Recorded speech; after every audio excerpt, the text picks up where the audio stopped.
Thank you. Thank you everyone for attending this public forum, Lessons from the Red State Rebellion, What California Can Learn. My name is Keith Brown, President-elect of the Oakland Education Association. And I'm Arlene Noe, the Secretary of United Teachers Los Angeles. This event is sponsored by the Oakland Education Association, and also we would like to thank our co-sponsors, the United Teachers of Richmond,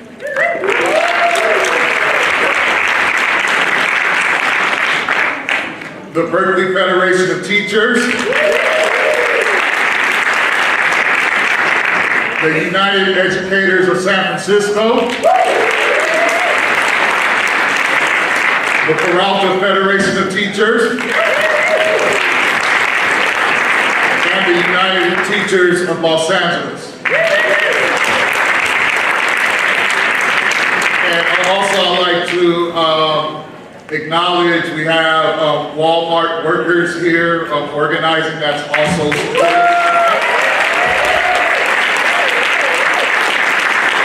and also we appreciate all of the House of Labor represented today and our community partners and parents. Thank you. One announcement, we are, well, first of all, raise your hand if you did not sign in, please. So if you did not sign in, raise your hand. We are circulating a sign-in sheet for future events and campaigns, so that information will be held by the Oakland Education Association, so please make sure that you sign in. So we're here today to learn lessons from our brothers and sisters, from our sisters from the red and purple states. And as we know, this past spring, teachers and other school workers in right-to-work states organized together, and they struck for more education funding, and they had major confrontations with their state governments, and they won unprecedented gains.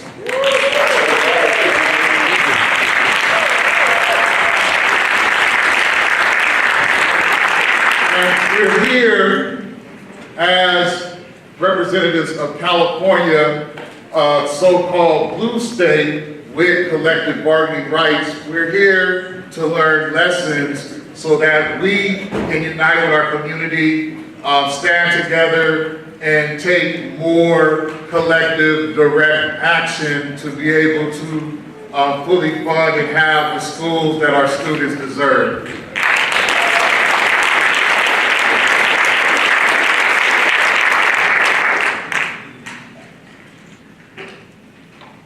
As I said earlier, my name is Arlene Noe, and I'm so pleased to be here from Los Angeles, where we have transformed union leadership for the past 4 years to be an organizing union around the schools our students deserve. So we've been in a contract fight for around 14 months. We feel like it's coming to a head. We just got a new superintendent who is an investment banker, and he comes with 0 educational experience. And he is already showing us by something he put out last week that he's going for austerity. He's saying there's no money to pay for, pensions, health care. We're going to have to increase class size, even though California is 48th in the nation in class sizes. It looks pretty bad. So we're pretty certain that we will not have an agreement. We're far apart on salary as well. They put forward 2% on the table. We've asked for 6.5%. And we believe that we will go into impasse and probably call a strike vote in September. So I gotta say that one of the things I've noticed is that, what we experience in California, I believe, is apathy, right? In trying to turn around the union. We've had a lot of successes, but it's also still hard because a lot of our members say, what are you gonna do for me? Or why should I, join the union? And in this time of Janus, it's particularly challenging. But this individualistic approach to our society, we're fighting against that. But I've learned that our members have been very inspired. And I want to thank Nicole, Rebecca, Tia, and Barbara, because when they hear strike, it's not like a unknown thing or a big deal. It's like, yeah, we're a part of a national movement here. Sweeping the nation. And we're fighting hard for our dignity and respect, the salaries that we should be receiving, the benefits that we need to be receiving as well, along with fighting for our students and issues of class size, issues of local control, issues of a business model with all the testing. So these are the fights that we're engaged in, and that we're looking to not only the district, because we have a $1.7 billion reserve that we're saying use that for the schools, but we know our fight is with the state. And we have a measure called Schools and Communities First that we'll share a little bit more about. And we propose 20 by 20. And 20 by 20 means we want California, which is the 5th richest economy in the world, to be up there in our commitment and our investment in public schools. So we're asking for $20,000, like New York, Connecticut, Vermont, some of the other states, $20,000 by the year 2020, instead of being 46th in the nation. Thank you, Arlene. And in Oakland, we have declared impasse. We have been in bargaining for 18 months, and we are fighting for lower class sizes. And we're fighting for compensation to keep our teachers and educators in Oakland. We're also fighting to have our students served with counseling services so we can have safe schools. And we do have money to settle a contract. However, many of you may have seen a recent report that came out about how charter schools are taking over $57 million from our district, and that money could be going to lower class sizes. And today in this forum, we have a lot of opportunities as far as to coordinate as educators across the state and look at our sisters to lead the way for some direct action to prepare for a strike to win the schools that our students deserve. And one last point about the schools and Communities First initiative. In the back, there are petitions by the League of Women Voters, and we'll speak more about that, but that's also an initiative that will close tax loopholes so that we can better fund our public schools. It will bring $5 billion into public education, and by reforming Proposition 13, which for 40 years we've had this unfair property taxation, and it's time that we close the loopholes and address the largest corporations who, in many cases, are paying no property taxes, like Exxon, and places like Disneyland. We have a lot of wealth in our state, so there are petitions that we have it again in the back that you can sign afterwards. We're looking to put it on the ballot in the year 2020. So it's very important because that's one of the biggest ways we can start funding public schools. So we appreciate your support on that. Thank you. now we move on to our presentations. Each state represented will make a 15-minute presentation, and the planning committee asked the speakers the following questions. What were you fighting for? How did you organize to fight for it? What role did the local and state unions play? What did you win and what did you not win? What are your next steps and why? And what lessons did you learn that could be applied in California and elsewhere? There are Q&A cards that are being distributed. Please write your questions on the cards, and after the Q&A starts, we'll collect them and ask our guests the questions. So I'd like to introduce the speakers. We're going to be starting with West Virginia, and that's Nicole McCormick.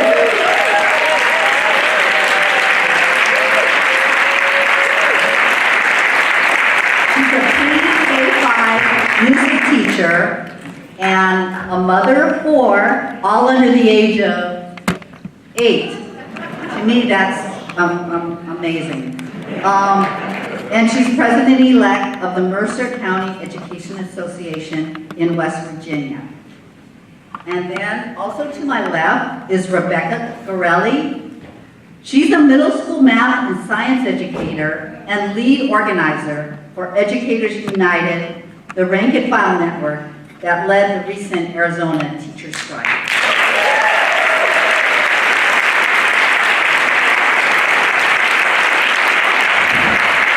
And I gotta add, she's the mother of 3 small children. So, our teenager. And to my right, I have first Teal Edison, middle school teacher in Jefferson County, Kentucky, and a member of the executive board of the Jefferson County Teachers Association, as well as chair of the union's Black Caucus. She's also the executive board member of the Kentucky Alliance Against Racist and Political Repression and co-chairs the Kentucky chapter of Jobs with Justice.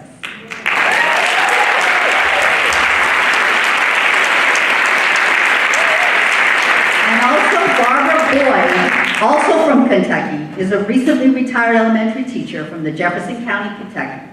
She served as regional director with the Jefferson County Teachers Association. Currently, Barbara chairs the Kentucky Alliance Against Racist and Political Repression, and under its umbrella, also chairs the Community Education Coalition and Kentucky Mobilization. So we're so pleased to have all of us.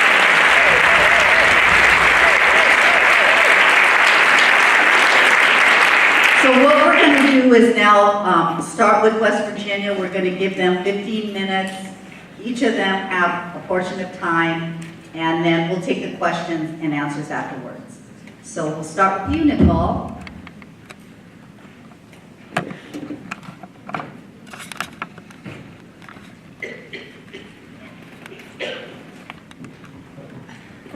I made some notes so I wouldn't forget that I wanted to speak with you about. So what were we fighting for? We were fighting for PEIA, which is the Public Employees Insurance Agency that all West Virginia public employees are covered under.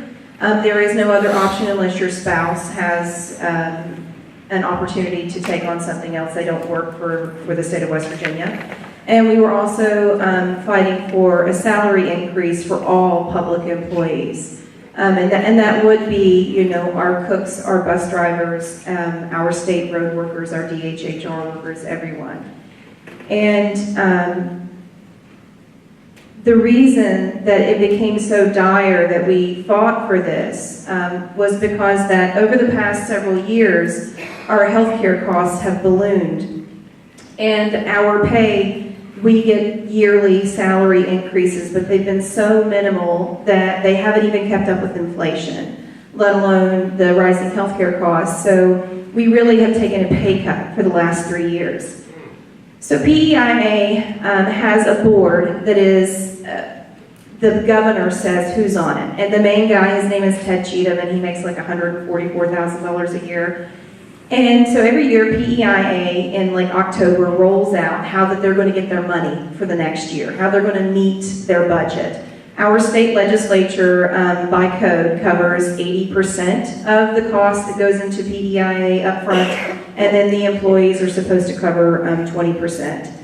And our legislature hadn't been funding it to the way that there was money in there that could cover the rising ballooning cost. So when they rolled out their new way of getting their money, they cut down the tiers, so the people that were making the most money were actually going to start paying less for their health care costs, and the people that were at the bottom were going to be bumped up to pay more. And it was going to be based upon your household income, not just a set fee or based upon the primary's income.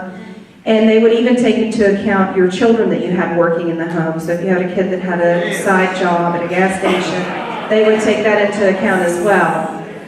And I think not that that wasn't bad enough, and your premiums were going to go up several $100s a month, and your co-pays were going to go up, and your medication costs were going to go up. But on top of that, they decided they were going to do this program called Go 365, and it was a punitive program. Basically, you had to document your steps and your weight, and if you had chronic illnesses and things like that, and if you didn't meet a certain quota, a certain criteria of participation, they would kind of fine you with an extra $500 a year.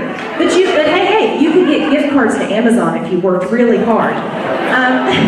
So it was very much like dangling treats in front of us and expecting us to do tricks. So that was the reason. That was what we were fighting for, was to make sure that people could afford their health care, could take care of themselves, and could continue serving the state, and that they could actually get a salary that would get them out of having to go to food banks at the end of the month.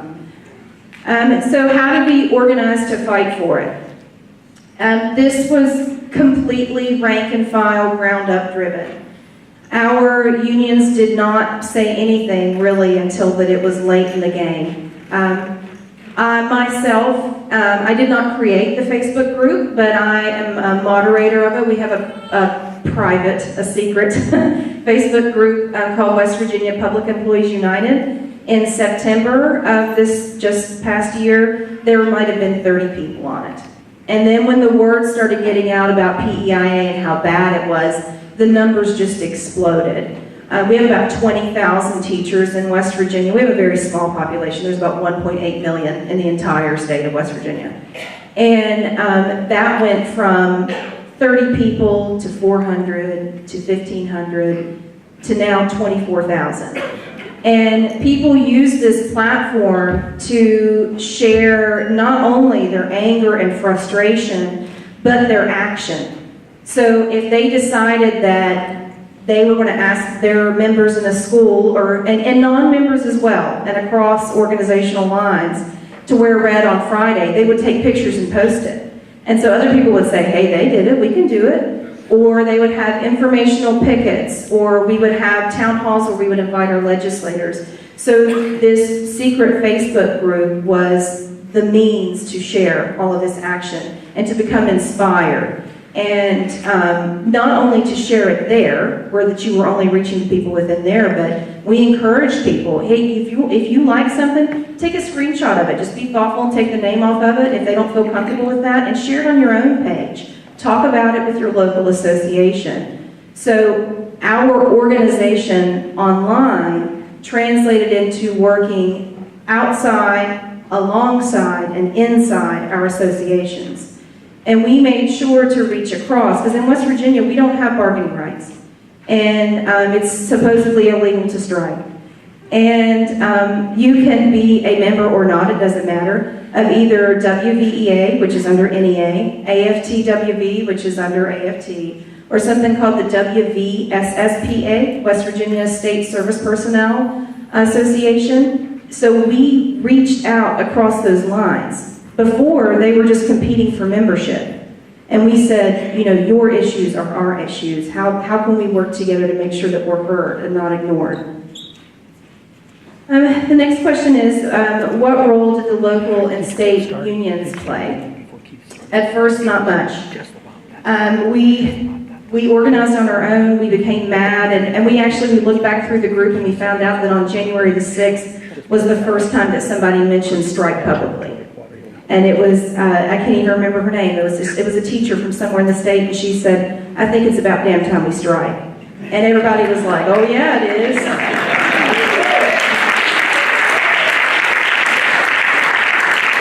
But with saying that, whenever that people went back to their locals, the unions were a part of it. In my county, I'm in southern West Virginia, I'm on the border of Virginia. If you've ever heard of the Virginia Tech Hokies, I'm about an hour from there.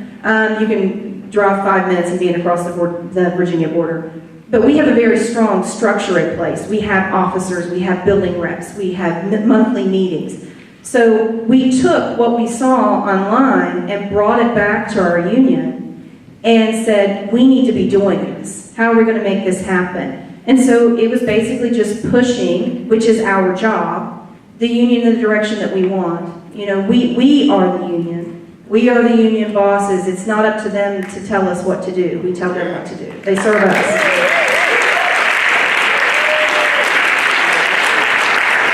And eventually, the unions got on board and said, well, I guess we're going to have to start working with the other associations as well. And so they had, we took a vote as an entire state, as all people, all teachers and service professionals working in the building across lines, we voted on to walk out. And everyone had a voice, and everyone was important, and non-members were included as well because they're part of it. And you know, you need them on the line too, and if they decide to join your organization, great, but if they're being active and alongside you, then that's wonderful too. And we took the vote, the union counted it, they met together and they said, we have, you know, the percentage we need to authorize it, and they publicly said that out. If you don't get yourselves together talking about our state legislature, then we're going to walk on these days. So they became, you know, not the only voice, but they became, you know, our voice. They started speaking for the most part, and what we wanted them to say. The next question is, what did you win, and what did you not? We won a 5% across the board for all public employees raise, which is something we really pushed.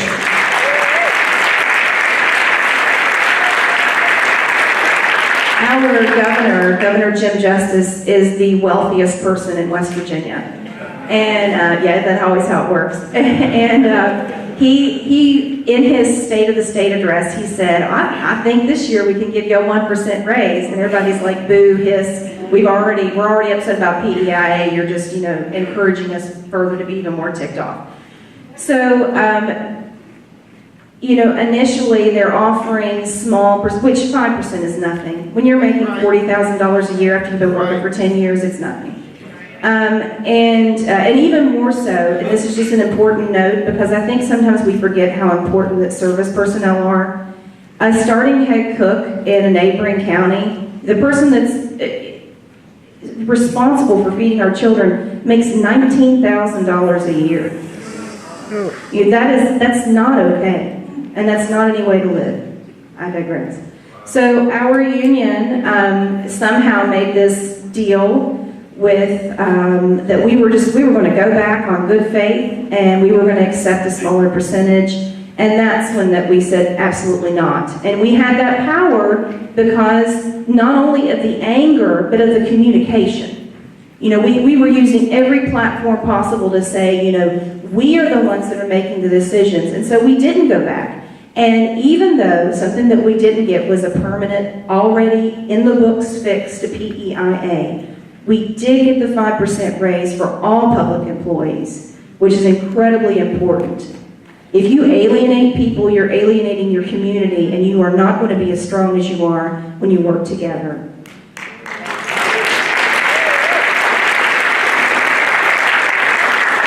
We did get a PEIA task force, and initially there wasn't a single woman or a single teacher on the committee, and we fought that, and now we have a greater representation of our communities.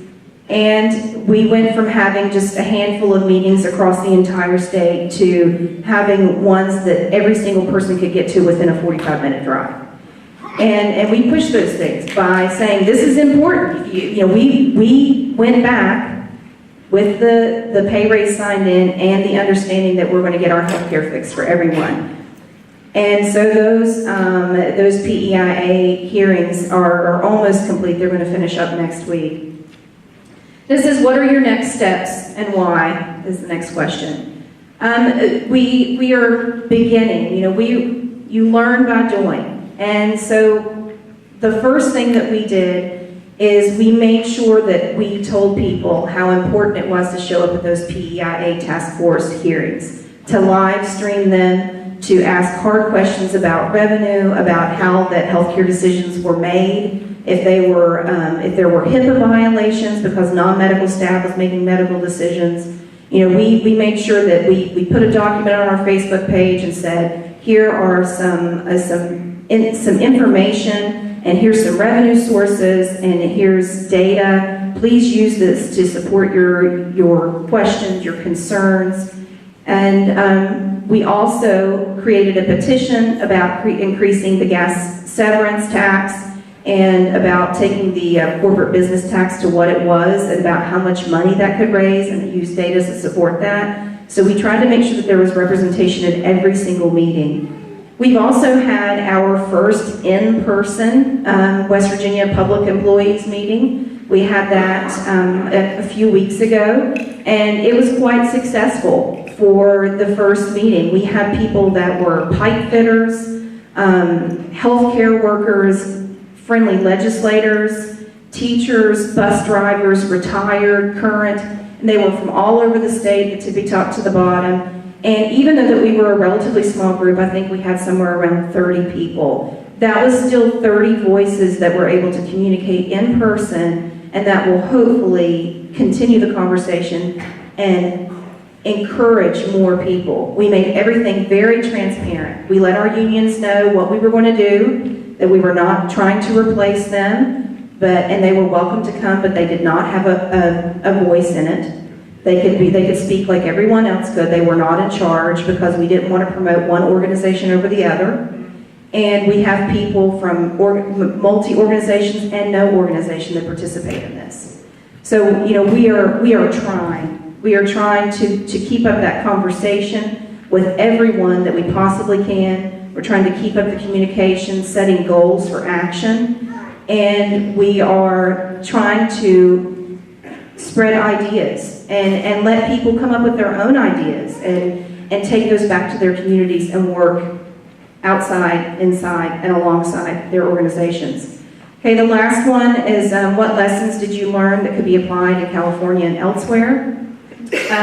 I would suggest to California that something that worked for us, and I know that we have a vastly different population and that you have bargaining rights, is I would direct some of your action toward the state as well. The state, and hopefully my numbers are correct, but I think in California 90% of district funds come from the state. And so if you need better classroom conditions, more funding, all of those things, then as the rank and file, you can get together and go to your state and demand that. That can be your umbrella that your districts fall under. They can set at least a minimum standard. And please don't forget to reach out to everyone. You're classified and you're certified. We need to view ourselves as educators, even though that we're educated, that we are working class. So please make sure that you reach out to everyone.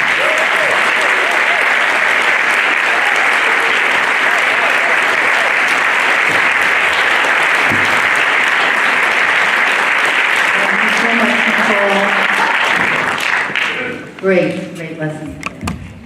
And now we're going to move to Kentucky. And we have Tia and Barbara who's going to share. Good afternoon, everyone.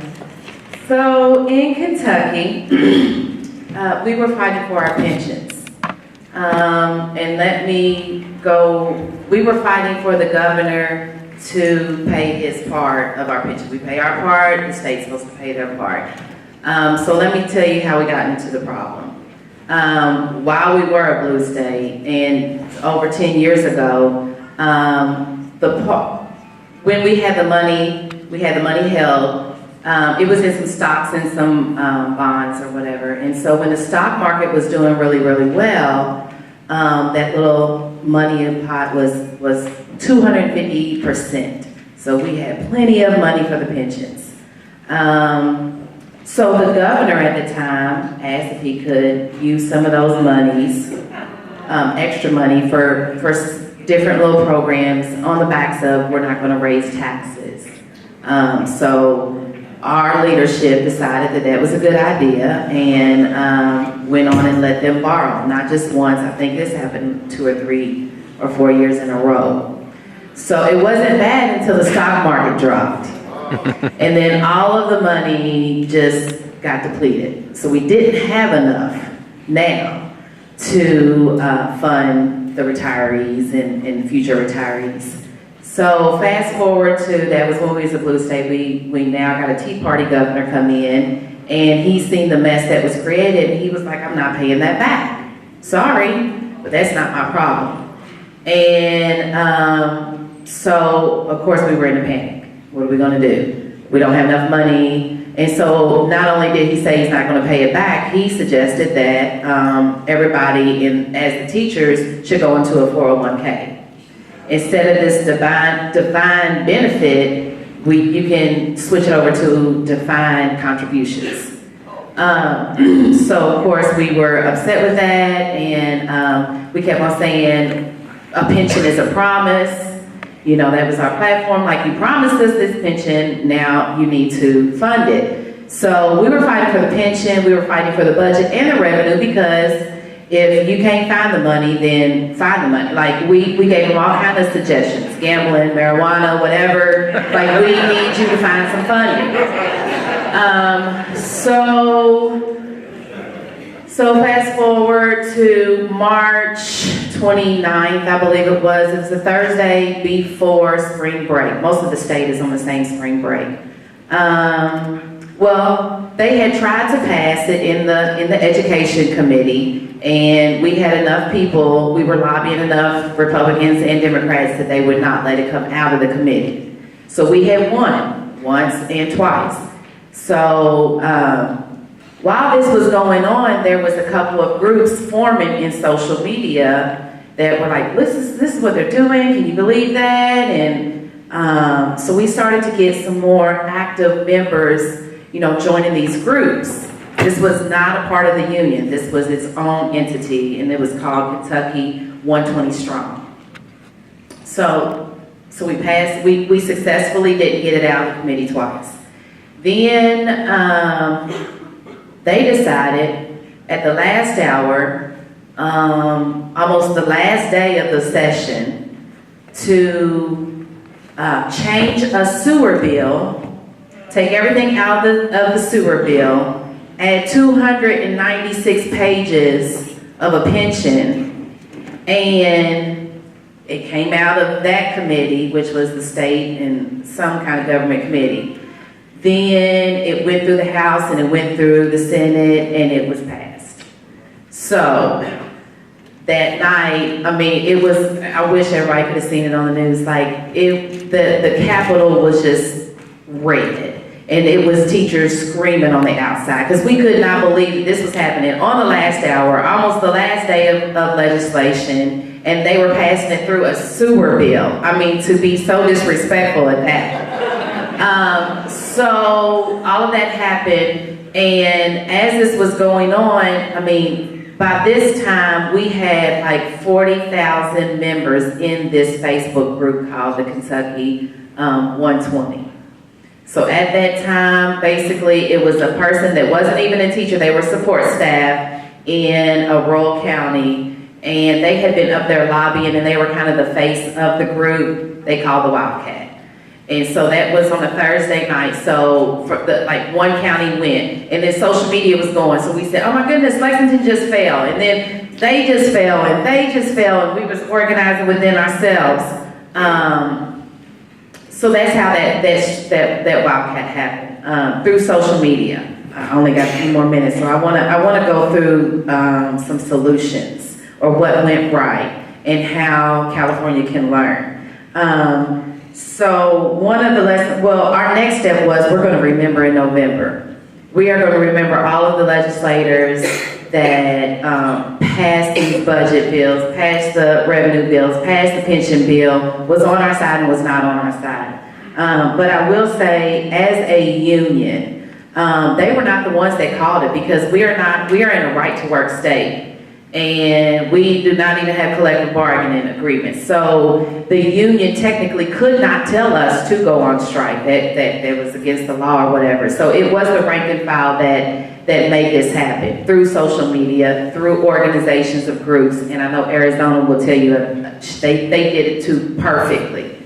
But to engage our members, right now we are trying so hard to keep our members engaged, keep them involved. And through these groups and even, just doing active things out in the community, because we have got to use this energy and we have to capitalize on it, because next year is not going to be any better. It's just going to be another issue that's going to come up.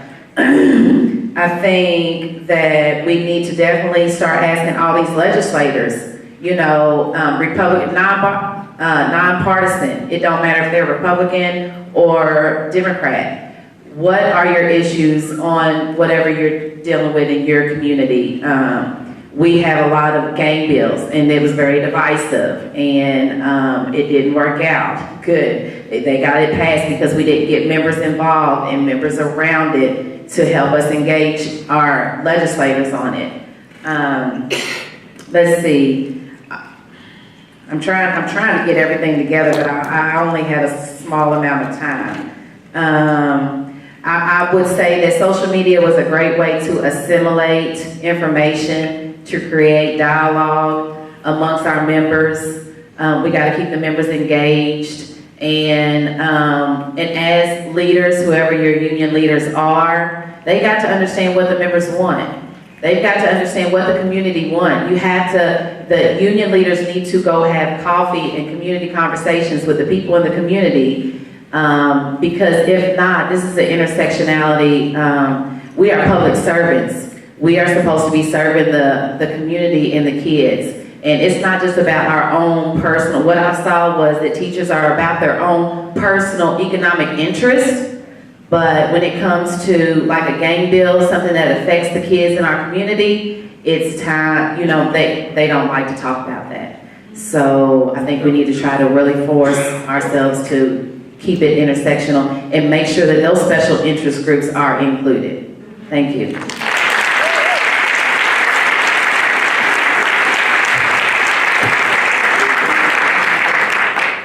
Hi, I'm Barbara Boyd, and I'm just going to piggyback on some of the comments that Tia made. We were fighting for our pension.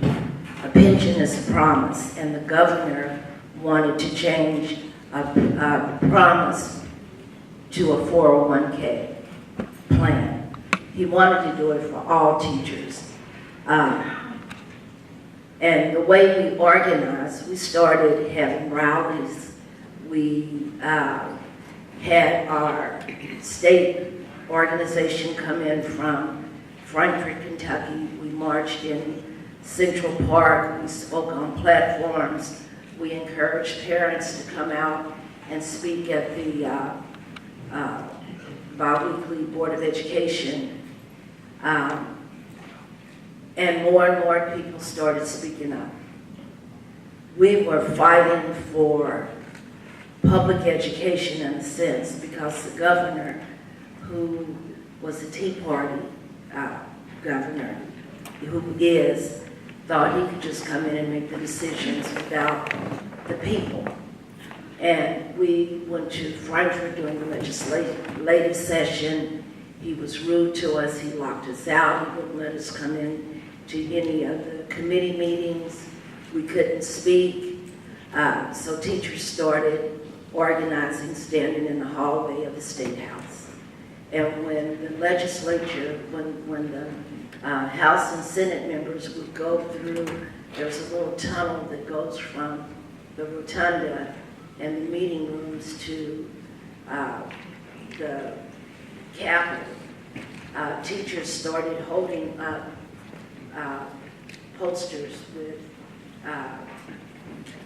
what we were fighting for on. The role that the state and local unions played was organizing the teachers, letting them know, you know, this is your pension. What are you going to do when you retire? If you change it now to a 401k, what is that going to look like? So the teachers started going, the retired teachers, I'm a retired teacher, and we helped because we could go to the state capitol where teachers had to be in the classroom.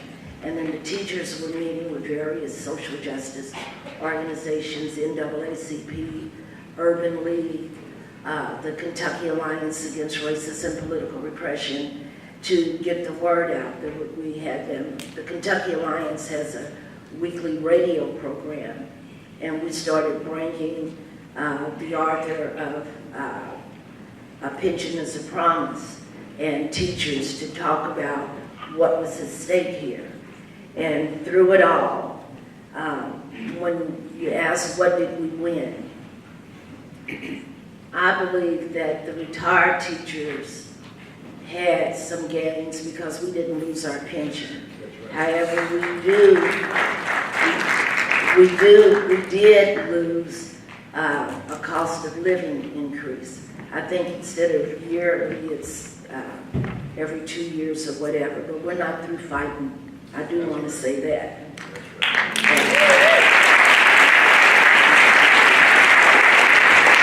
The teachers that are currently working, they keep their pension. However, new hires come in on a 401k.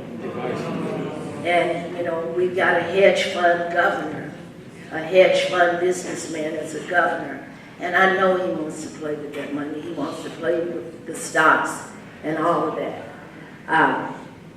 So they, in essence, lost. And then we have a lot of teachers that are retiring. They don't want to be in the profession anymore. So that is a loss. And then, you know, what are our next steps? Our next steps, did you guys hear me before? Yeah. Better how though? Our next steps are to continue the fight. When Tia was saying that we will remember in November, we will. And we had a primary election in May, and some teachers won. I believe we have teachers that will be going to the Senate. We have teachers that campaign for Metro Council for the city, but you know, the governor is taking his playbook straight from Trump, and you know, they are putting more and more on us. Our district now, in a form of retaliation, is under attack. The governor appointed the commissioner, ran the old commissioner out, appointed 12 members to the State Board of Education that would do anything he asked them to do. So the fight is still on.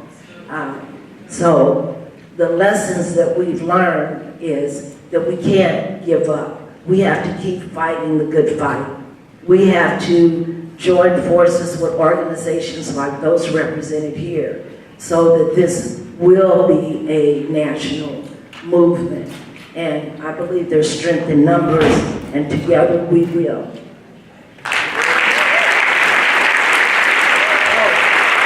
I still have a minute left. And I wanted to say that we have, the Kentucky Alliance has a People's Agenda that meets every Sunday from 1 to 3 o'clock. And we invite people to come in, and so that we can give them information about what's going on with the public school district.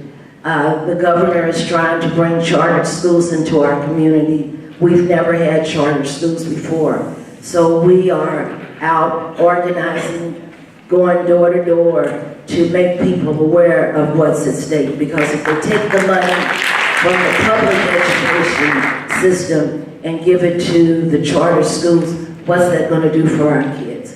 We're not going to have them cherry pick our kids, and we're not going to fight. We're not going to stop. We're going to keep fighting.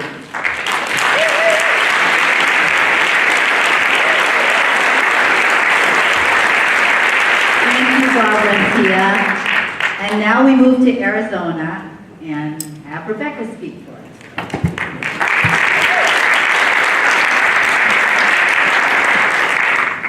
So, Arizona, we have many problems, so I'll just give you a snapshot. We are at the bottom of the barrel in funding for at least 3 or 4 different categories. We are last in teacher pay, so what that means is teachers are hemorrhaging from our state and moving to neighboring states so they can make 10 to 20 grand more.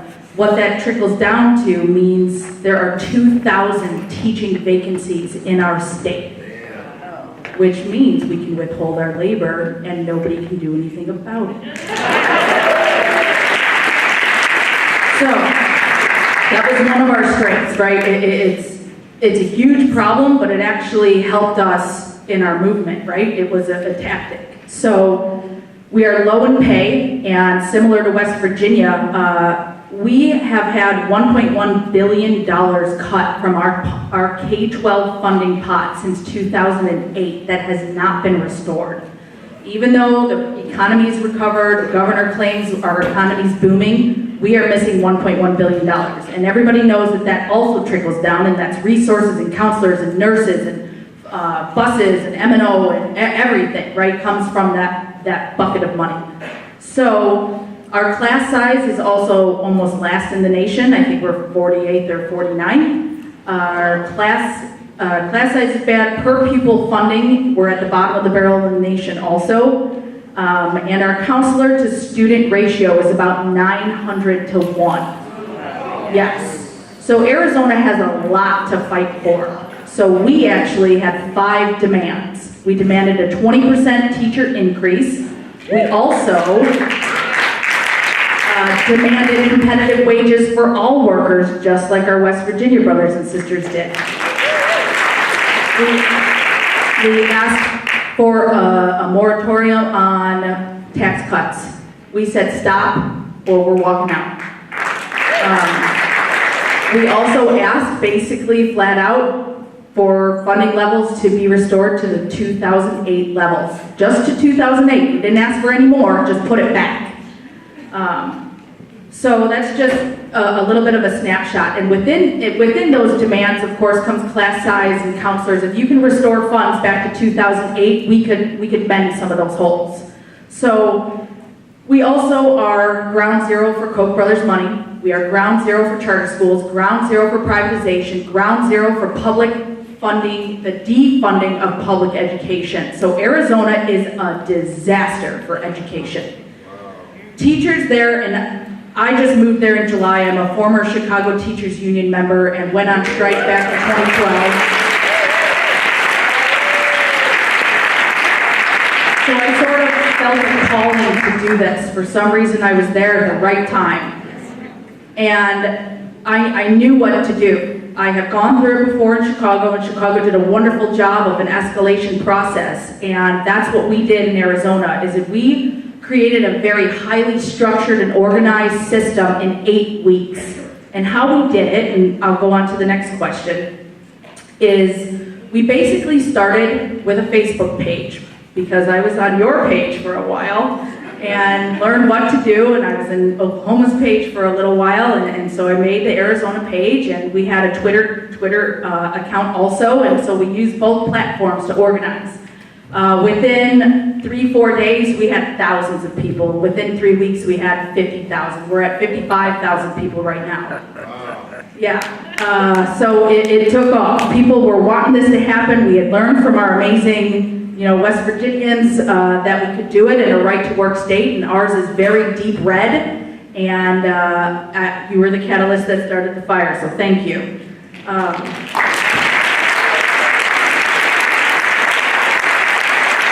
And so here's what we did. I had learned in Chicago that you have to have a network, and we set up site liaisons, which are basically representatives in every single site across the state. We asked people to volunteer. We asked them to sign up on a Google form with their information and to organize their sites. We right now have 2,000 site liaisons that we can call upon at any time. So we started at the sites, and then we asked them to do actions. And everybody wanted to strike right away, and we said, you know what? Let's see if you can do these little actions first. Because you can't do a big job action unless you can do smaller actions, right? It's just logical. So we said, okay, wear your red shirts on Wednesdays, Red for Ed Wednesdays. Then take pictures with your groups at your school. And people started to realize, just like you guys did, wow, I'm not alone. I am among my people, and there's a lot of us. And so the visual representation on social media, I cannot stress how important that is. We would do Facebook videos where I would model an action, and I say, here's what you're gonna do. Step 1, step 2, step 3, go do it. And people did it, and they posted pictures, and they posted videos. So we started small with t-shirts, then take pictures with posters, and tell us why you're Red for Ed. Give us 3 reasons. Why are you fighting for public education? Tell your story. Put those pictures on social media. And then our media, our news outlets, picked up on everything we did. And we were in the media, we're still in the media, and it's been almost 3 months. We are still holding the news cycle all the time. And so then we escalated. Then we worked on community events where we asked people to self-organize, and we got car window markers and painted our cars with facts about the problems in Arizona so that when anybody drives anywhere, they can see what is happening, and it worked like magic. We had mobile advertising throughout the entire state, even out in the reservations had painted cars. It was amazing.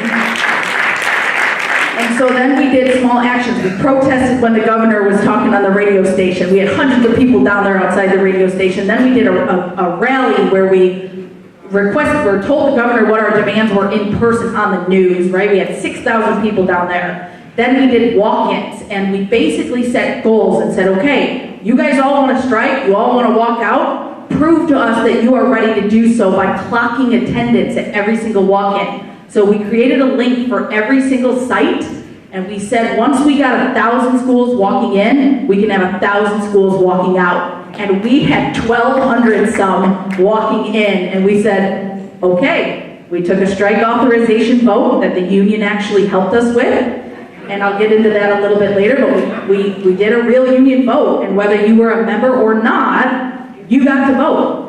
And it turned out we had 80% of people who said we wanted to walk out, so we walked out.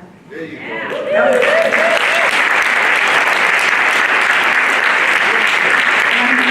We actually did training for our liaisons. Anytime we asked them to do an action, I would create a Google presentation, or I would do a Facebook video and say, here's what I want you to do, now go and turn and do. I did a train the trainer kind of thing and said, go do it. Worked beautifully. So if you're looking for ideas, that one's a keeper. So what role did the local and state? Well, our union president, so we have Arizona Education Association has the most membership, about 20,000 members. We have AFT, but they only have about 200 members. And we're right to work, but there's fuzzy language about whether or not it's illegal to strike, so we're doing it. So, ours is a very unique situation because we had learned from West Virginia and Kentucky and Oklahoma, honestly, about what to do and what not to do. And so our relationship was quite wonderful. We worked in a parallel fashion where on week 3 of our movement, the union came in and said, we're here to help, how can we help? And so they provided resources like Action Network so we can reach a broader range of an email system. They provided funding and signs and anything we needed to support us, they were there. And we actually are on leadership calls with them pretty much weekly now anyway. So they helped fund our march, our massive march that you guys all saw. I mean, they worked with us every step of the way, knowing that we were driving the bus. It was a teacher-led, teacher-driven movement, and the union was alongside of us, providing resources, and it was reciprocal. So it was wonderful. So not only did we have site liaisons in every single school, we also had the union representatives, and sometimes they doubled up as being both a liaison and a union rep, and that's okay. So I don't want you to think that that wasn't part of it. It was. So let's see.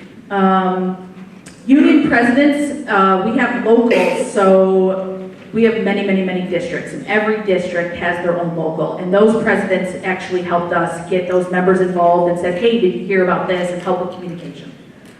What did we win? So we had 5 demands, and we really only got one of them, and kind of a partial of a second. So everybody thinks that we won 20%. It's not true.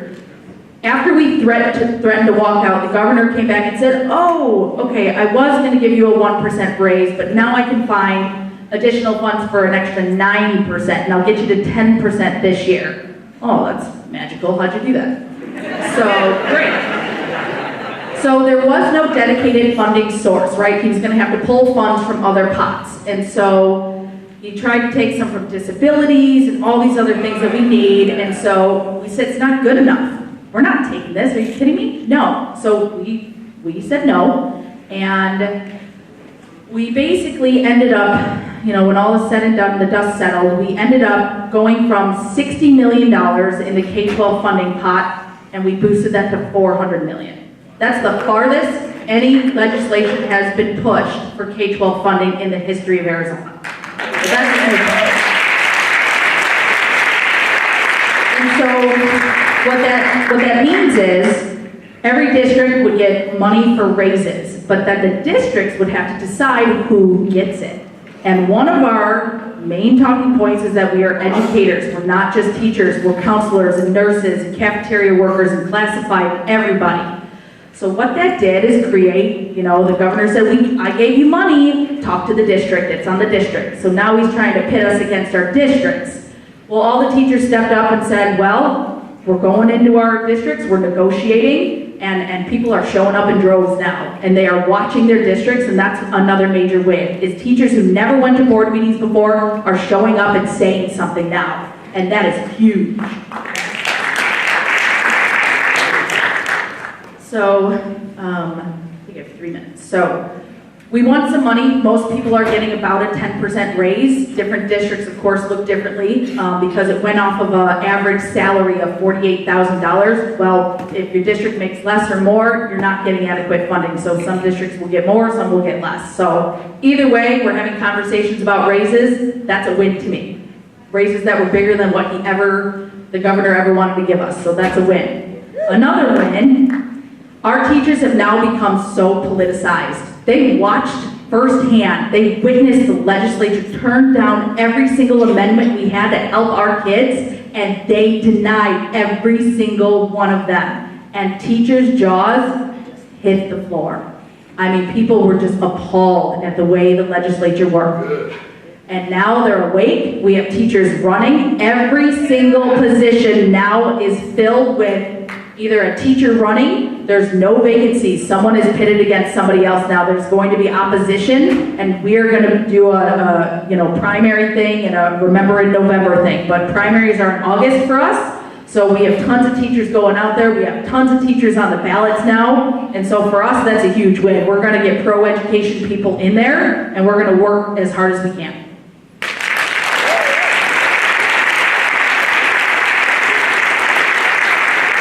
So our next move, we have pivoted to a ballot initiative, which is taxing the rich, if you want to say it that way. And if approved, it will be voter protected and will generate $690 million annually to go into directly the classroom site fund. We have to get 151,000 signatures by July 5th. So thank goodness we have our liaison network, because we phone banked them the other day and said, we need your help, get out there, help us out. Everybody turns in 10 sheets and we can do this. So we now, that network is so key to mobilizing people in the future. So lessons to be learned and applied in California. Charter schools, you guys, I'm with you. We all need to work together to figure that one out. I don't have a solution, but we included charter teachers in our movement because we know that a lot of them used to be public education teachers and only went there because of a bonus or a cute little benefit they didn't see at their locations. So we didn't exclude them. We're not pro-charter. We said, hey, we love teachers. If you were with us, okay, great, be with us. Another lesson is obviously withholding labor works. Even if it's the threat of it, right? Just the threat works. Educators have the power. Power comes from the people. The more people you have, the higher your membership, whether it's grassroots or in the union, the more power you're going to have, the more powerful your collective voice. Rank and file is the way to go. It's the way, we would not be successful unless we were a grassroots movement and we worked outside of the union, but also with the union. So just keep that in mind.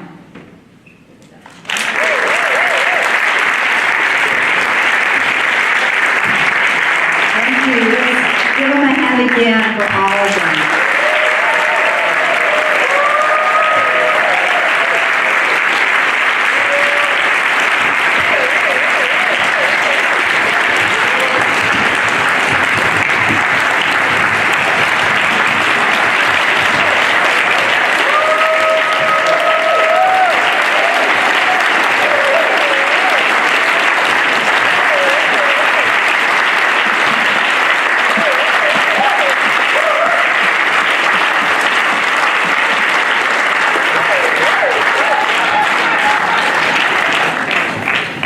Okay, now we're going to take some time now for Q&A.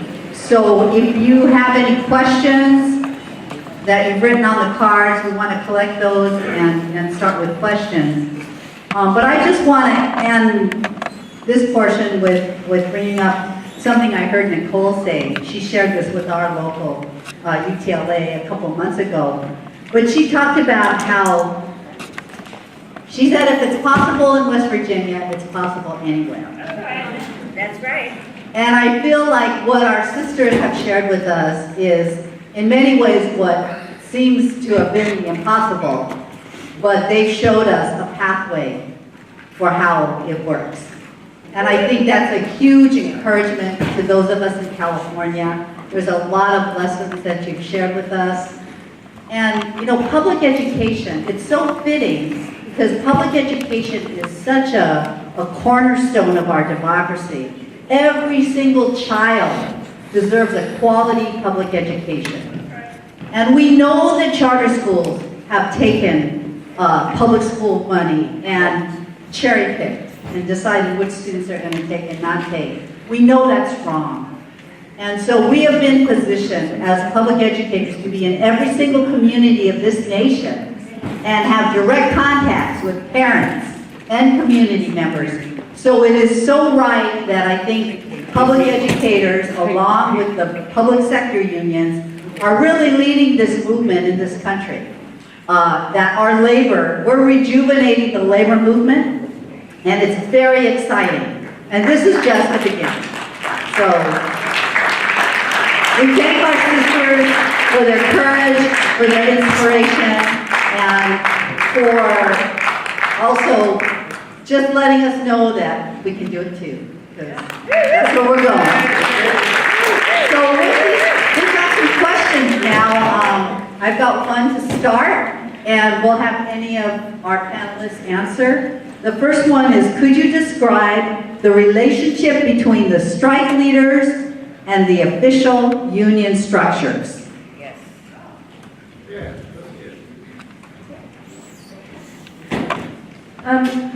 Like I said before, that the action was spontaneous and, for lack of a better word, almost organic at the beginning.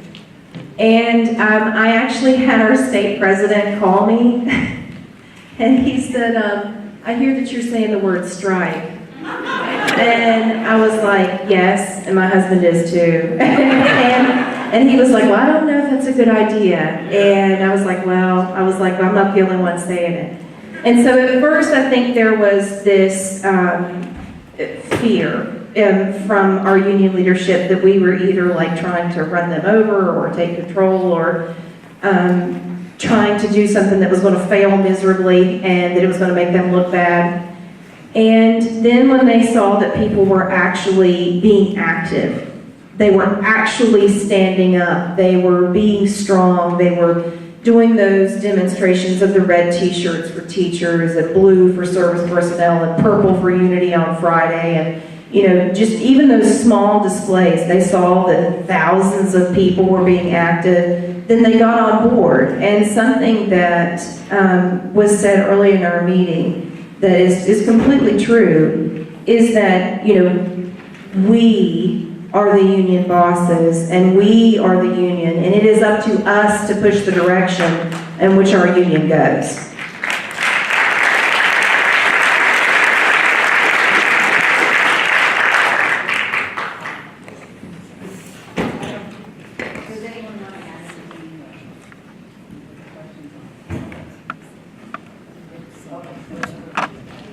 Okay, so the next question is, what issues,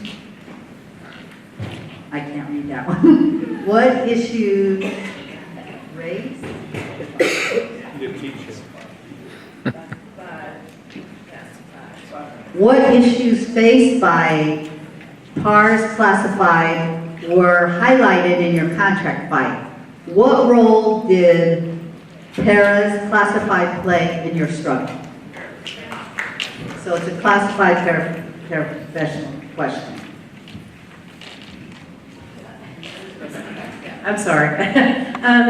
If it weren't for our classified people, I don't know how successful we would have been. They were the ones that said, the wheels on the bus aren't going to turn, and I'm not making any food today, and they kept the schools closed.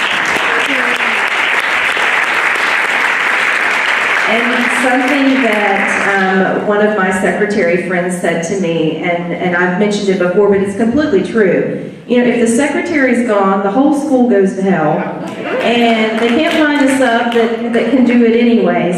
So please never forget in your struggle how important these folks are, and that we all have to work together to make sure our children are educated.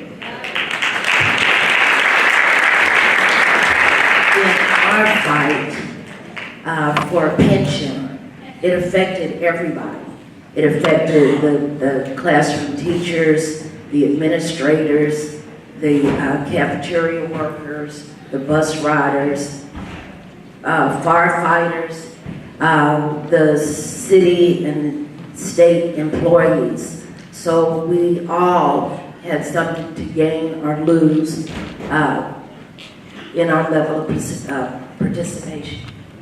And I will also add that it was a classified person that called for our strike the very first time. And I don't know if it's because certified teachers were scared, but it was a classified. And once that did happen, it was the family resource staff that was making sure that the kids that didn't come to school, that they had food in their backpacks, and that they could come to the school and they could get some type of meal. So they were working, even though we were supposed to be striking, they went to the schools and they made sure that there was food there. So if the kids that in the neighborhood didn't have any kind of food or parents were gone, they could still come to the school.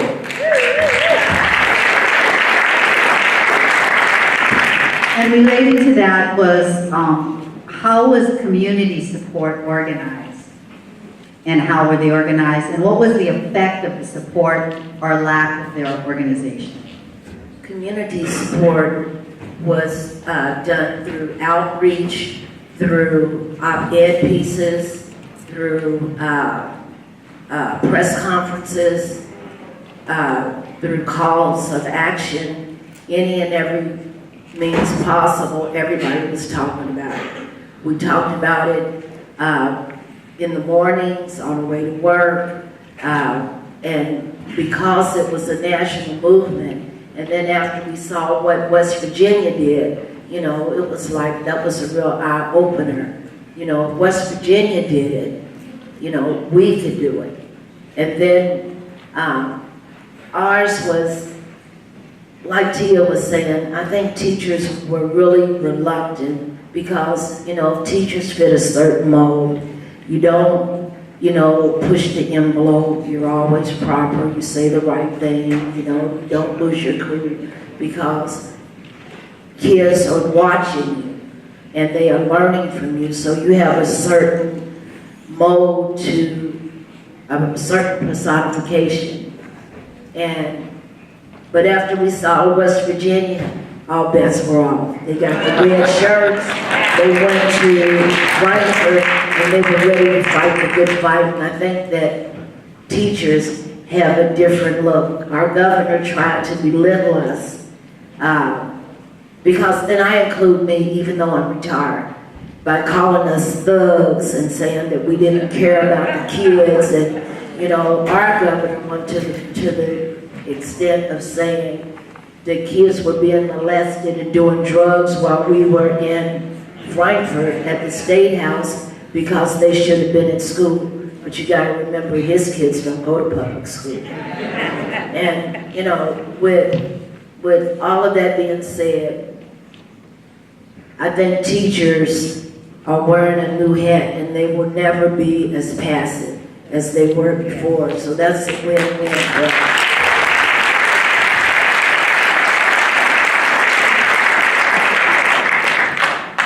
So I just wanted to jump in about community support because I'm in a little bit of a different ball game in Arizona.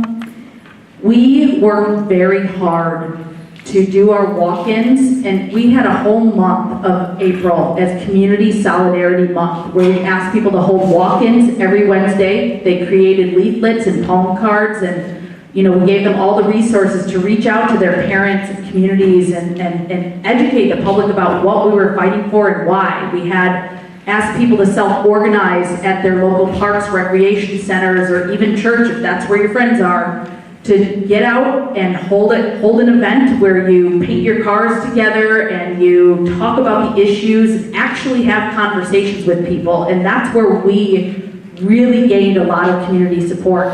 We went out to businesses and we asked them to put up our Red for Ed signs, and the whole state was painted Red for Ed, the whole state. It was amazing. And that just took a little bit of modeling and saying, here's how I did this. I'd get on Facebook Live and I'd say, I went to a business and said, hey, would you mind putting up this sign? Let me tell you about why. And when people just see you doing it, and then they start to see these signs in their neighborhoods, they then turn and do it themselves. And that was the model we had in Arizona, and everything we asked them to do worked. And then we also had community partners coming to us and saying, we want to help you. We know this is a problem here. So we didn't have to seek out a lot of people. They came to us and said, we want to be with you. How can we help? So I think the visual presence with the car painting and the signs up, we were on the news all the time for our different creative actions, and everybody knew what was going on. The awareness is key, and that's why we were so successful in Arizona, and that's why we will continue to be successful, is because we took the time, even though it was short, 8 weeks, we took the time to educate our communities instead of just wildcat one day. We took the time and did an escalation process, and it really, really helped us.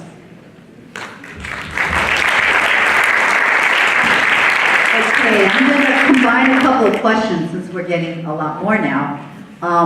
The question is, speak to the particular role and situation of people of color in the struggle, both as teachers and other workers and parents. And then another question was for the teachers from Kentucky. Could you speak a little more about the need for intersectionality in this movement?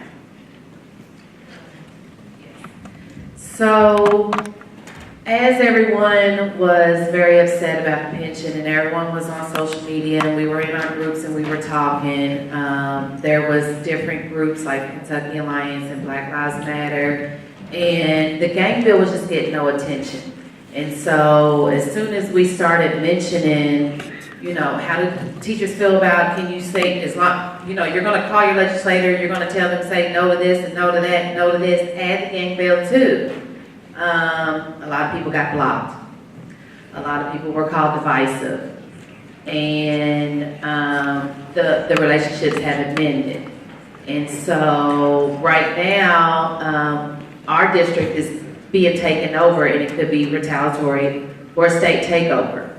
The governor has called a state takeover, and the reason being is because, the gang bill. So the gang bill, the legislation says that the police can stop and frisk 3 or more people walking down the street. So with our kids and the demographics that we have, we're an urban, even though Kentucky don't sound, but in Louisville, it's an urban city. And our kids we are over-policed by the police, like certain communities are over-policed. And so this will directly affect the children that live in those areas. So I thought, and a lot of people thought that it was fitting for teachers, since you want to, or you say that you care about these kids, that you at least call until your legislators say no. But like I said, we were kicked out and we were called divisive. So at this point, our district now is being targeted because they have not done anything for the Black and brown kids. We have achievement gaps, we have high disproportion. We're disproportionately suspended more, we're disproportionately arrested more, we're disproportionate. Like all the things that we know in the school to prison pipeline that's going on, now the governor is using that to say we need to take over your district because you're not doing right. And now all of a sudden, our teachers and our union leadership is looking to us like, help us, we need buy-in from the community. But like I said 2 weeks ago, you didn't want to talk about the gang bill. Now all of a sudden, this district wants to come in and take over our district because we haven't been doing the Black and brown kids right, and now you need our help. And in one of those meetings, the first thing that I said was, okay, union folks and community folks, the first thing that we need to do is admit that we haven't done a good job. And I got pushed back. No. The state takeover is about democratic process. And that we elect these school board members and it should be about that. And I'm like, but can we just at least admit it? And so it's still a struggle. I don't know if it's because of the state that we live in. They're not as progressive as I wish they would be, but we definitely need help on that.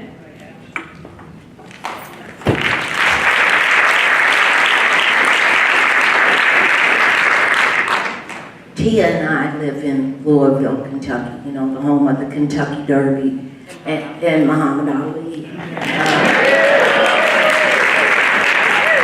Jennifer Lawrence and Tom. And there's others, but anyway. There's an area in our city that's in the 40203 zip code, which is one of the poorest zip codes in the country. And in that area called Beach Terrace, 90% of the families have some kind of felony conviction. And they are, of course, people of color. So we are excluded. We can't go into the schools and participate with our kids because you got to fill out a paper, and the paper wants your criminal background. And if you have a felony, well, you could be with your child, but what about the other kids in the classroom? So we have the gang bill that Tia was talking about.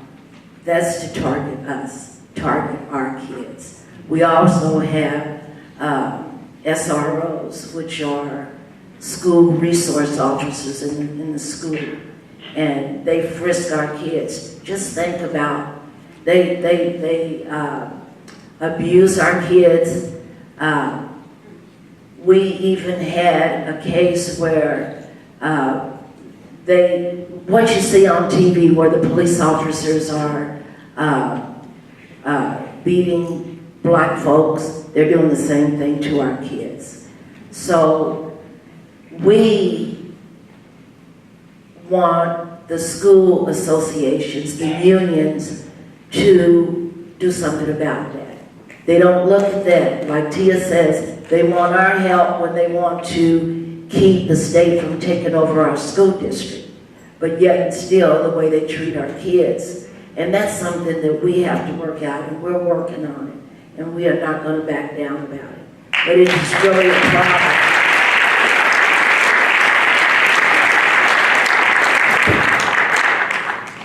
Okay, we have a question about social media And one is just, there's a question about how do you get access to your organizing materials, videos, Facebook pages. And then if it says, all of you mentioned using social media as an organizing tool. Were there efforts to keep social media groups to just rank and file?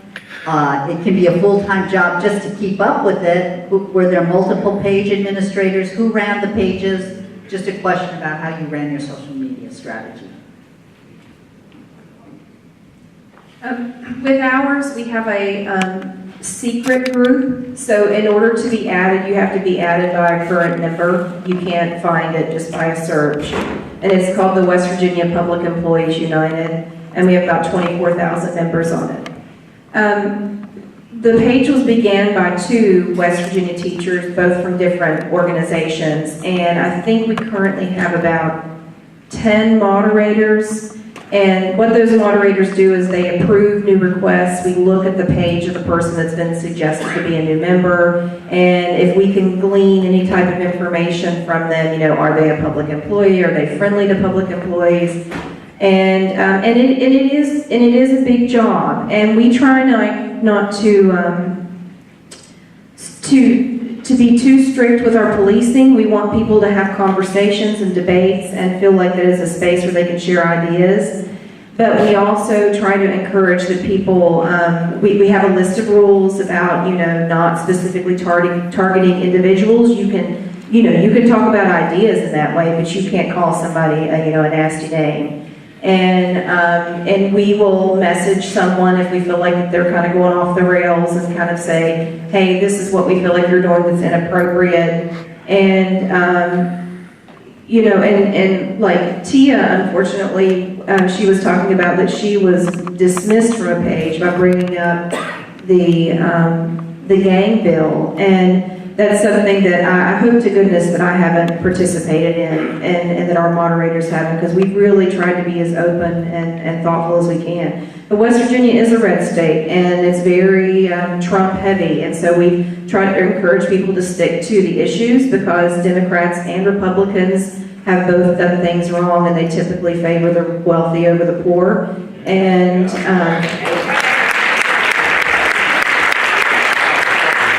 so just logistically, if you're thinking about a page, just make sure that you have multiple individuals that can dedicate time to making sure there's no trolls on the page, or there's not misinformation, or people's trying to sell stuff, or whatever it is. And reach out if there's an issue that you feel like, not that you want to immediately kick someone off the page, but reach out to that person and say, we're having an issue with the way that you're discussing this because you're personally attacking someone.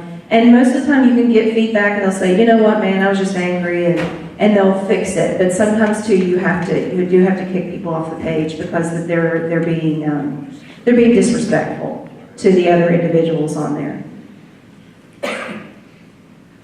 I just want to add, because we have 55,000 members on ours, we have a whole team of people. There are 9 leaders, so 9 administrators, but we have a whole team of moderators that are screening all the pages that we have. We have one main page that we have for our main actions and updates, and we took the opportunity to create smaller pages, one we call the discussion hub, and that's where teachers can hash it out, right, in a respectful way, and we set guidelines for that. We also set up a different page for, swag and materials, because people are making t-shirts and stickers, and we didn't want all that stuff clogging our main page. When we have actions, we wanted people to get that information and go. So think about, if you are going to use it, think about the structures and the purpose of it first, and then realize within your main page you can also have smaller pages. And then what we did, and this has proved to be one of the best ideas we've had, every district has their own page within our main page. And so I'm an administrator on every single district. So if I need to get out and talk to a district, I can do it very easily. And now what we've even gone to now, we have main pages, we have district pages, now we have legislative district pages where people are having conversations about the candidates running on their own. We are nonpartisan, but the teachers are organizing within themselves, creating their own legislative conversations, and it has really, really worked out real well so far.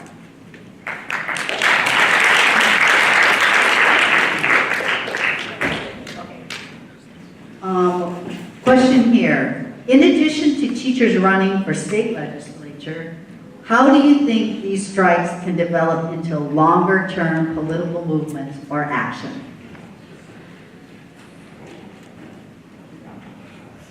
So this is my major project of the summer right now. We are in a position in Arizona, and likewise with our brothers and sisters, that we talk all the time, people in all the different states. I hope you realize that. We're all connected now. Oklahoma, Kentucky, I talk to everybody from even North Carolina. Chris and Beller reached out to me like 2 months ago and said, I'm watching you guys. I said, great, come on in. So our group is closed, but you can come in if you want to. Just tell us you love us, and we'll let you in. But, sorry, I just got off. What am I doing? Right, okay, so my project. So we're in a weird situation, right? All these states have created this power, this thing. We're not on the books as an organization. We're not on the books as a nonprofit. And so what do you do, right? So do you form a caucus? Do you join and absorb into the union? Do you stay outside and become a watchdog party? Do you blank? I don't know. So I think part of why I want to put that out there is we're looking for information. And if anybody has ideas, we are open and willing to learn, and we're actually doing book studies right now, book clubs, and we're learning about what we could do. But one thing in Arizona that's very hard to understand is that we are more powerful than the union right now. We are. And what do we do with this? We don't want to absorb into the union. Why would we give up all of our power like that? We wouldn't. You know what I mean? And so people are like, we should just join. No. I don't think that's the right angle. And so what do you do? If you're a caucus, then are you working alongside? Are you doing your own? So I don't have the answer. If anybody out there does, come talk to me. I need some help. But I think we're in a unique position, especially with this. We have a grand opportunity here to seize upon this historic moment to create some sort of nationwide movement, a labor movement, and teachers are the key. And I think you went first, so maybe you know what to do with us. Or maybe we could work together to figure out what we collectively all do. And once more people are on deck, like California or whoever else is on deck, and they start uprising as well, we can have a model to help those people along. So I don't have the answer. I hope we can all maybe figure that out together. I wanted to say that we now have a voice and a platform, and we know how to use it. Where in the past, teachers have always been passive and afraid of retaliation, losing your job, being suspended, being embarrassed, all those things going before the Educational Professional Standards Board, having to go through training, being suspended, all those things. We're not afraid of that now. Bring it on.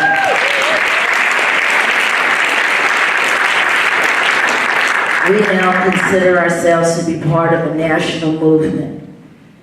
We're going to be looking to you. We are going to be open. You can reach us at any time. We have platforms. We're learning from our colleagues in other states. We have a new president in Oakland that we feel like we can call whenever we need to. And if we have a question, I believe even with the people sitting here, we have who to call for what. Because if I call Rebecca, if I call Tia, they know somebody that knows somebody that knows somebody. So now we're the new generation, and we are going to fight. You're going to see a lot of teachers on the ballot. We're going to remember in November, and we're not backing down.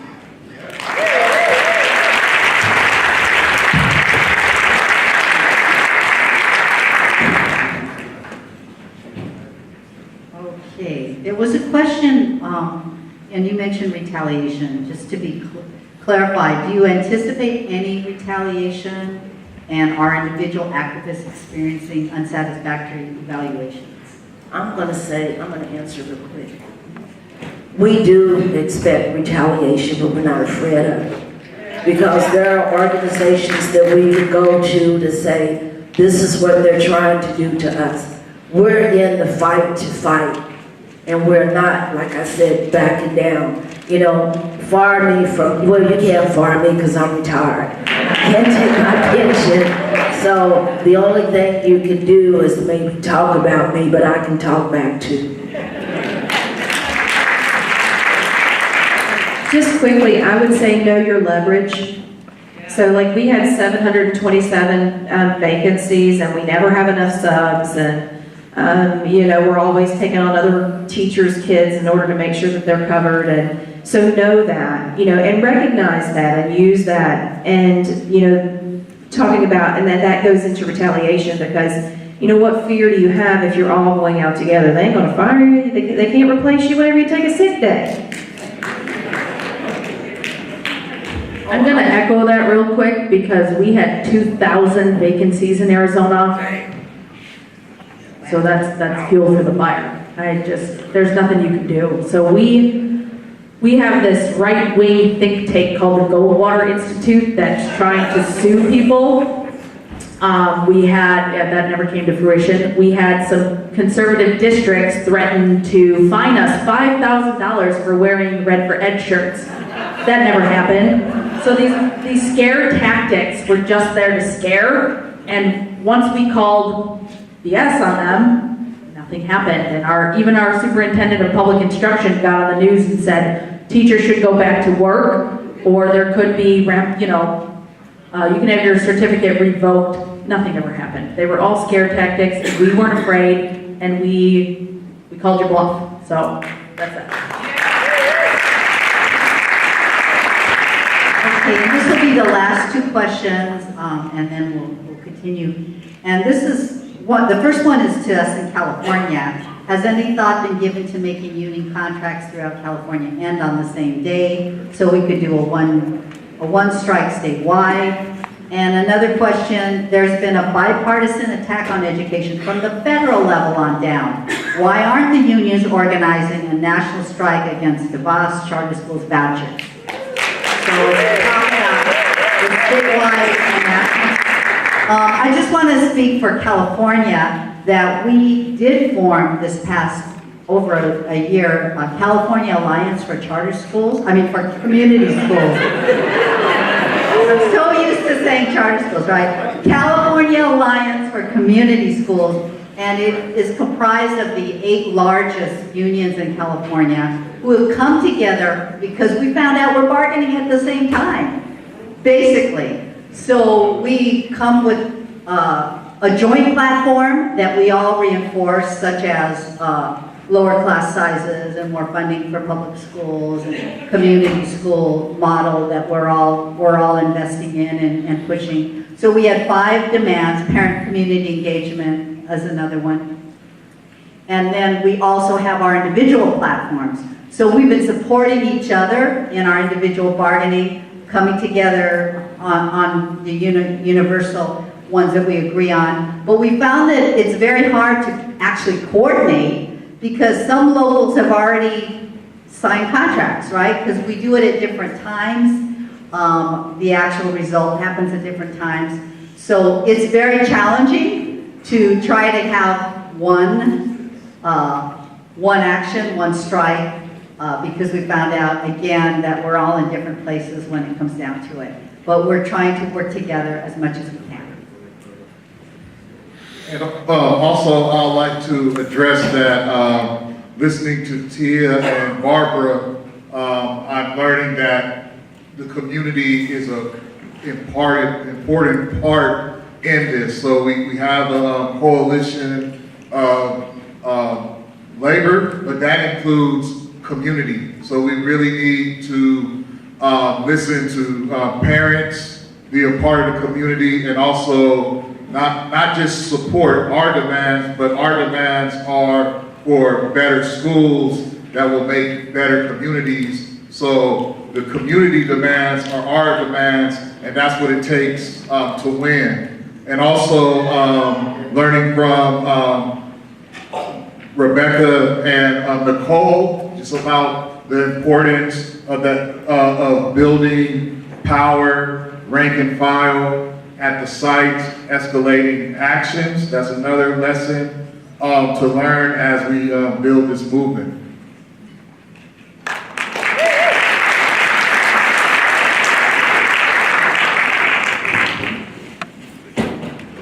I just want to say, support your community social justice organizations.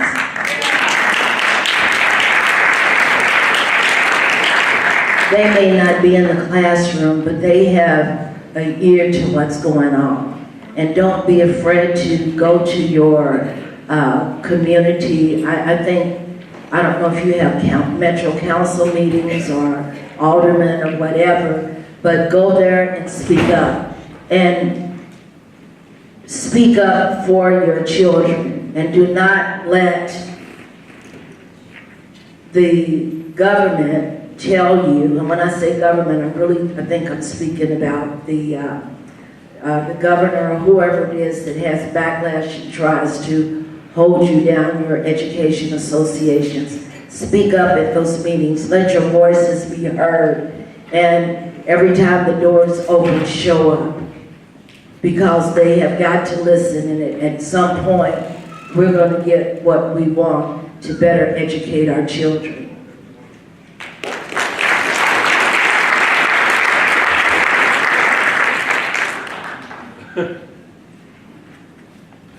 Okay, before we go to our call for action, I would like for the event volunteers and organizing committee to stand up, to be acknowledged for the hard work that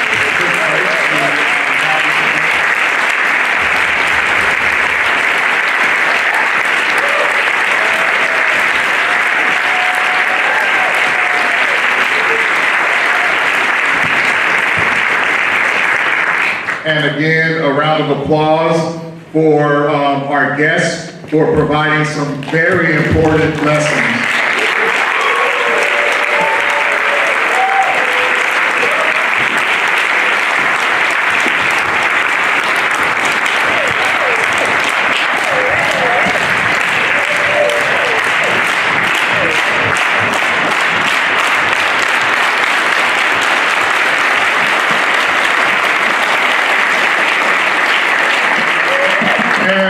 Before we go, make sure that you have signed in the sign-in sheets, because as you heard from our speakers, we are building a statewide movement, we are building a nationwide movement, and we know that it takes collective power from the ground up to win the schools that our students deserve. And also, as workers, we have with the power of work stoppage, we have the power to win for our students.